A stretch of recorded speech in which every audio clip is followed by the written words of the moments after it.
ഇന്ന് തന്നെ സബ്സ്ക്രൈബ് ചെയ്യൂ, നിങ്ങളുടെ പ്രിയപ്പെട്ട ഷോസ് കാണൂ. ഇത്രയൊക്കെ കഴിഞ്ഞിട്ടും അനിയത്തിയെക്കുറിച്ച് അന്വേഷിക്കാനും മാപ്പ് കൊടുക്കാനും ഒക്കെ തോന്നുന്നത് തന്റെ വലിയ മനസ്സാ. പക്ഷെ അങ്ങനെയൊക്കെ ചെയ്താൽ തന്നെ വീണ്ടും താൻ കബളിപ്പിക്കപ്പെടും. താൻ മാത്രമല്ല, ഈ വീട്ടിലുള്ള എല്ലാവരും. പ്രിയങ്ക വിഷച്ചെടിയാണെങ്കിൽ അതങ്ങ് പറിച്ചു കളഞ്ഞെന്ന് കരുതിയാൽ മതി. ഇനി അവൾ ഈ കണിമംഗലത്ത് വേണ്ട. അന്ന് രാധിക മോളെ ഷൂട്ടിംഗ് സ്ഥലത്ത് വെച്ച് അപകടപ്പെടുത്തിയത് പ്രിയങ്ക മോളാണെന്നാ പോലീസുകാർ പറഞ്ഞത്. വെറുതെ പറയുന്നതല്ല, അവരതിന് കൃത്യമായ തെളിവുകളും പറയുന്നുണ്ട്. പിന്നെന്താ ചെയ്യേണ്ടത്? എന്താന്ന് വെച്ചാ പോലീസുകാർ തീരുമാനിക്കട്ടെ. അങ്ങനെ ചെയ്യുന്നത് ശരിയല്ല മോനെ. നമ്മൾ പോയി അന്വേഷിക്കണ്ടേ? എന്ത് പോയി അന്വേഷിക്കണം അമ്മ പറയുന്നത്?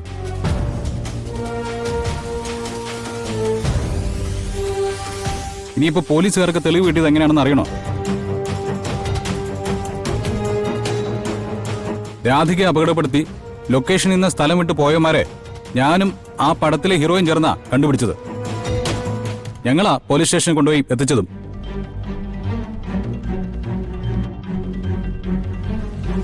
ദേ, അതുകൊണ്ട് തന്നെയാ ഈ വാർത്ത കേട്ടപ്പോ എനിക്ക് പ്രത്യേകിച്ചൊന്നും തോന്നാതിരുന്നതും.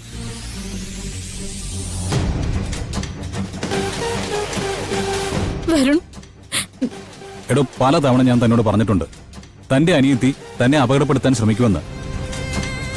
അന്ന് ആർക്കും അത് മനസ്സിലായില്ല. ഞാൻ അവളോട് എന്തെങ്കിലും ദേഷ്യം കാണിക്കുമ്പോഴേക്കും അതിന്റെ കാരണങ്ങൾ അന്വേഷിക്കാനായിരുന്നല്ലോ എല്ലാവർക്കും തിടുക്കം. ഇങ്ങനെ ഒരുത്തിയാണോ ഞാൻ സ്നേഹിക്കേണ്ടത്? ഇത്തരത്തിലൊരുത്തിയാണോ ഞാൻ ജീവിതകാലം മുഴുവൻ സഹിക്കേണ്ടത്?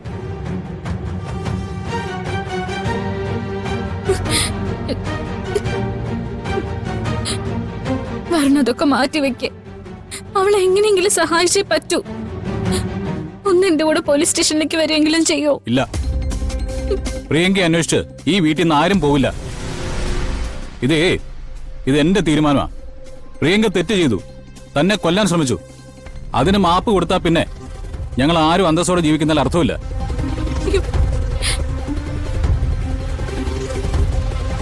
കാര്യമൊക്കെ ശരിയാ, പക്ഷെ അവൾ നിന്റെ ഭാര്യയാ. അങ്ങനെ ഒരു പദവിയില് ഇനി അവൾ ഉണ്ടാവില്ല.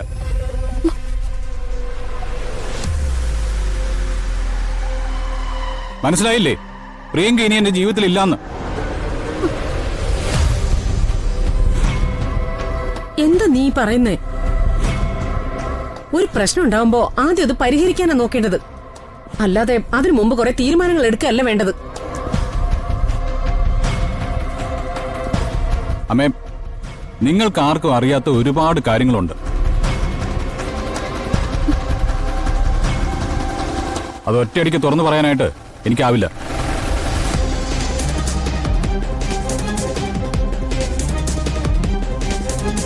പ്രിയങ്കയ്ക്ക് എന്റെ ജീവിതത്തിൽ നിന്ന് പുറത്തു പോകാനുള്ള വഴി അവൾ തന്നെ തിരഞ്ഞെടുത്തതാണ്.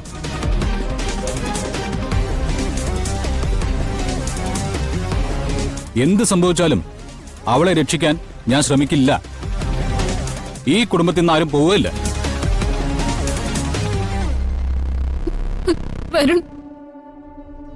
രാധികേ, ദേ, ഇത്രയൊക്കെ കഴിഞ്ഞിട്ടും അനിയത്തിയെക്കുറിച്ച് അന്വേഷിക്കാനും മാപ്പ് കൊടുക്കാനും ഒക്കെ തോന്നുന്നത് തന്റെ വലിയ മനസ്സാ. പക്ഷെ അങ്ങനെയൊക്കെ ചെയ്താൽ തന്നെ വീണ്ടും താൻ കബളിപ്പിക്കപ്പെടും. താൻ മാത്രമല്ല, ഈ വീട്ടിലുള്ള എല്ലാവരും. പ്രിയങ്ക വിഷച്ചെടിയാണെങ്കിൽ അതങ്ങ് പറിച്ചു കളഞ്ഞെന്ന് കരുതിയാൽ മതി. ഇനി അവൾ ഈ കണിമംഗലത്ത് വേണ്ട.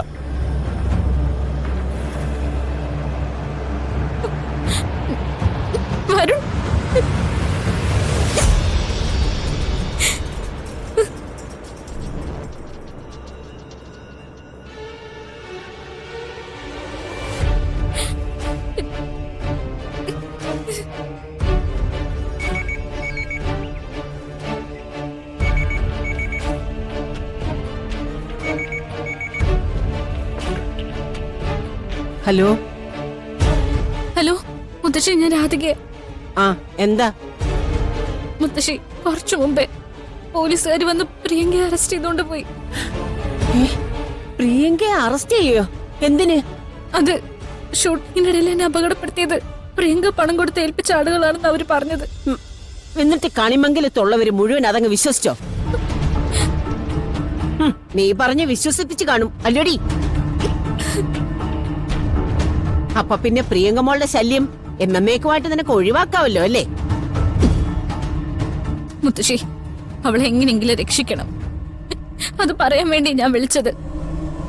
അല്ലാതെ ഈ ജീവിതത്തിൽ സ്വസ്ഥത എന്താന്ന് നീ അറിയില്ലടി. അത്രയ്ക്ക് കൊടിയ പാവോ നീ ചെയ്തത്. ആ വെള്ളച്ചാട്ടത്തിന്റെ താഴേക്ക് പോയപ്പോ നീ അങ്ങ് ചത്തൊടുങ്ങിയാ മതിയായിരുന്നു. ഓ, ബാക്കിയുള്ളവരെങ്കിലും രക്ഷപ്പെടുമായിരുന്നല്ലോ. മുത്തശ്ശി, നേരം വൈകിയ അപകടം. മുത്തശ്ശി, അച്ഛനൊന്ന് ഫോൺ കൊടുത്താ ഞാൻ അച്ഛനോട് സംസാരിച്ചോളാം. വേണ്ട, നീ ആരോട് സംസാരിക്കണ്ട. ദേവനോടും യശോദയോടും എന്താ പറയേണ്ടതെന്ന് എനിക്കറിയാം. നീ വെച്ചിട്ട് പോടി. മുത്തശ്ശി, എന്റെ കൃഷ്ണ. എന്താ അമ്മേ, എന്താ കാര്യം? വിളിച്ചതേ രാധികയാ. അച്ഛനോടും അമ്മയോടും പറയാനൊരു വിശേഷം പറഞ്ഞ് ഏൽപ്പിച്ചിട്ടുണ്ട്. അത് കേൾക്കാനുള്ള മനോബലം ഉണ്ടോ രണ്ടാൾക്കും? കുറച്ചു മുമ്പ് കണിമംഗലത്ത് പോലീസുകാർ വന്നു. അവര് പ്രിയങ്കമോളെ അറസ്റ്റ് ചെയ്ത് കൊണ്ടുപോയി ഇന്ന്.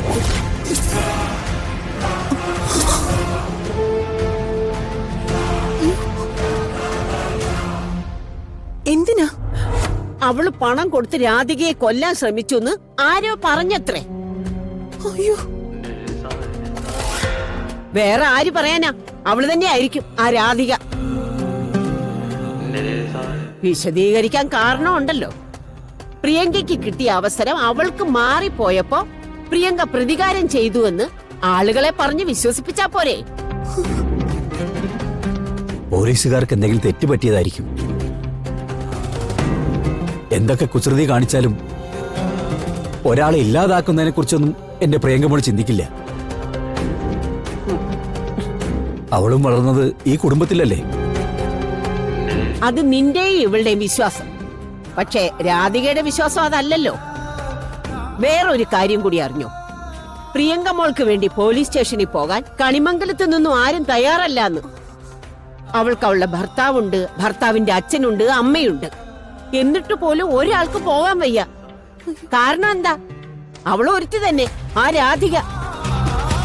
കിട്ടിയ സമയം കൊണ്ട് ആ കണിമംഗലത്തുകാരെ മുഴുവൻ ശത്രുക്കളാക്കി കഴിഞ്ഞു അവള്. ദേവേട്ട, നമുക്ക് പോലീസ് സ്റ്റേഷനിൽ പോണം. മോളെ കാണണം. അവക്ക് വേണ്ടി നമുക്ക് സംസാരിക്കാം. ദേവാ, എത്രയും പെട്ടെന്ന് ചെല്ലാൻ നോക്ക്. പോലീസുകാരാ. അവളുടെ തലയിൽ ആവശ്യമില്ലാത്ത കുറ്റങ്ങൾ കെട്ടിവെക്കുന്നതിന് മുമ്പ് ചെന്ന് മോളെ രക്ഷിക്കാൻ നോക്ക്.